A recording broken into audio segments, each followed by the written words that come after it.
So I'm actually here at the Missouri State Penitentiary Museum here in Jefferson City. What's cool is this actually used to be the warden's house. So when you come here, got a gentleman cutting some grass. When you come here, these are the hours, and this is the museum. So let's take a look here and see what we got. It's not too large of a place, but there's a lot of interesting items. So it says the prison cell is sanctioned and jailer for the convicted felon. So I guess this is supposed to replicate basically what it looks like to live in such an environment. So they have some cool facts here. While I'm showing this, it says, talk like a con. I guess this is prison slang. It says a hustle, to buy or sell something manufactured items, right? Making paper, to be released on payroll. Roman holiday, public spectacle such as hanging. Racking the door means opening a cell door. Shank is a knife. A stool pigeon is a crook who betrays his pals. A trustee is an inmate trusted to behave and therefore given more liberty and responsibilities. Wow, so such interesting slang talk that they had. But this is kind of the inside. It says a stinger was used as a means to heat water and sold legally in the canteen. This stinger was made illegally by an inmate. Oh, cool, like a little heating device. Check that out. Wow. It's sad sometimes with these prisoners because I was talking to the lady here earlier and so many of them had crazy talent. So this uniform here, it says, this uniform was made by inmate Raymond Patrick, who was served a life sentence and was a master tailor and escape artist. Original uniforms would have been wool with no pocket or buttons. And this was like a little TV they got. That was their little toilet area back there. And then, yeah, this was just kind of their little living quarters. Just kind of makes you appreciate things and makes you want to obey the law, because who in their right mind would want to live in that? I mean, that's horrible. So make right decisions, people. We all have the choice to choose life or choose death, blessings and cursings, as a very wise saying was given. Okay, Missouri State Penitentiary Museum. This it says, welcome to the Missouri State Penitentiary Museum. Step inside and learn more about the life Step inside and learn more about life inside the walls of famous prison that operated for 168 years.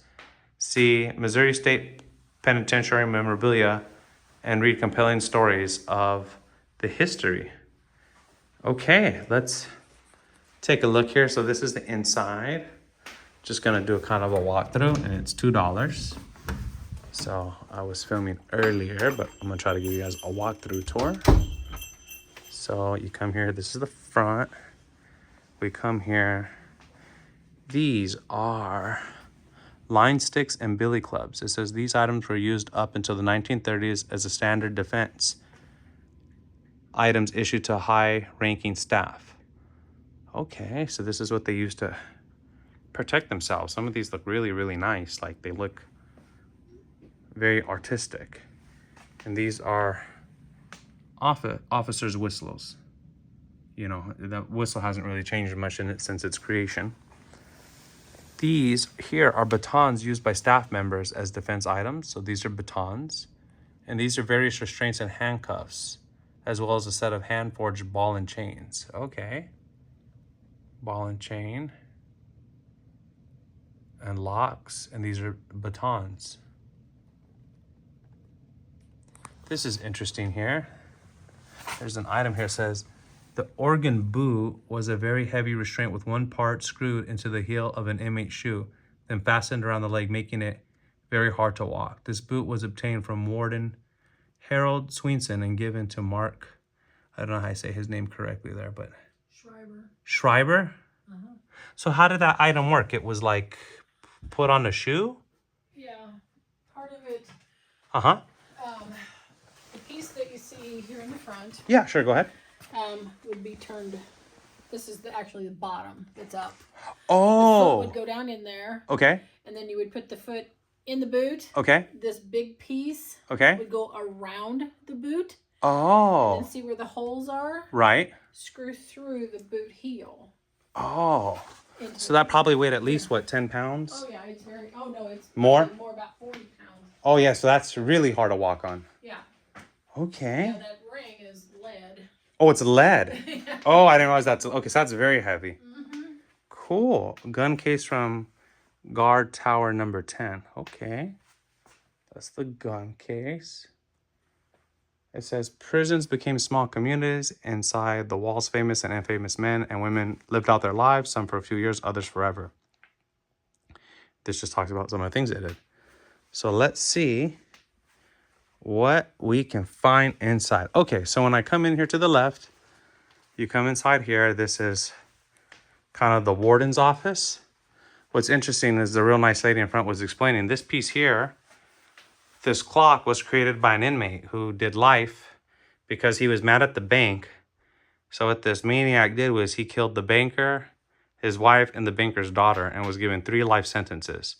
And apparently he just died recently, but it's a shame because, I mean, if you look at that artwork, that is really nice artwork, but he died doing a life sentence. And, you know, had he known he had this talent, wow, just so much more he could have done. So look at this one. This is leather tool work picture. So I guess this is a picture made out of leather. I mean, that is so impressive. So impressive. So these are some of the other items here. This is a bulletproof vest used in the 1930s. This is obviously an antique typewriter, seal stamp, and oak desk chair. And these are other items here. A lot of these items here were created by prisoners. This is an antique lamp, electric. Here's another picture of a leather tool work picture. It says, Leather Tool County Sheriff's Department badge given to Cole County Sheriff Wayman by Mark. Okay. And then these are some more of the items that were created here. Here's an antique oak bookcase with oak glass door and 4 shelves. This is kind of interesting. This is original oil painting. How dare you try to eat more, you greedy convict. Kind of the irony there. But this is the warden's office. Okay, let's see what else we have here. As I come to the left here, these are different items that were created here. This is handcrafted items from cigarette packs. Trying to do my best to not get the light while I'm filming here.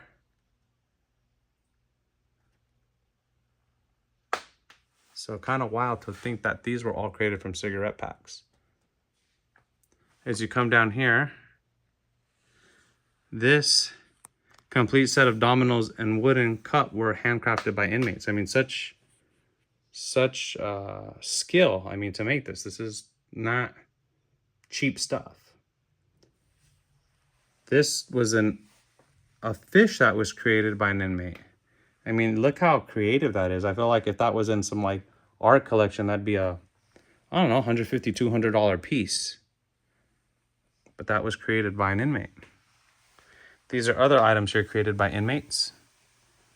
Many different leather items were made by inmates in leather shops. The wallet was made by Fred Fritz Wolf of the 1950s. So these were leather wallets. I mean, look how creative those are. Those are nice.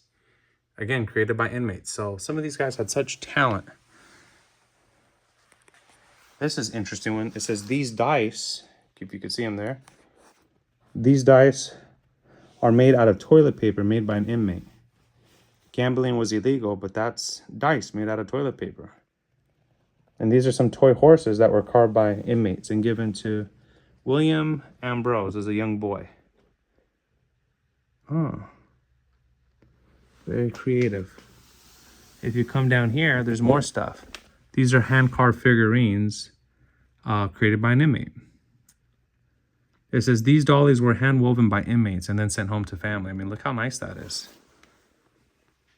Such creative. These are contraband canes. Some canes were smuggled into the prison, including this sword cane and the cane made from a pole cue stick. So you can see these here.